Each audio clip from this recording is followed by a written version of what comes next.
Strange objects are sometimes found in old houses. Most of them are harmless, but one story tells of a toy phone that should never have been answered. It began when a teenage boy was helping his grandfather clean out an old attic. The attic was filled with dusty boxes, forgotten toys, and broken furniture. While searching through a corner, he found a small toy telephone. It looked very old. The plastic was faded, and the buttons were covered in dust.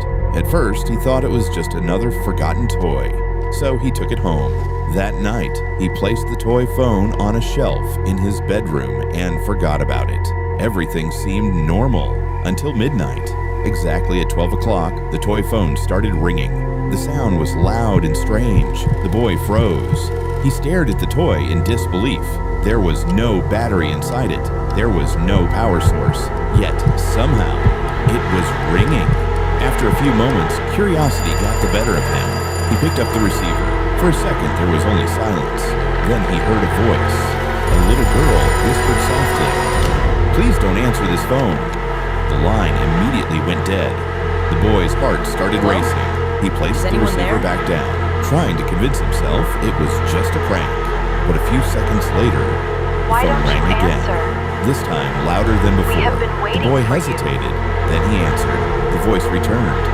But it wasn't the little girl. It was his own voice.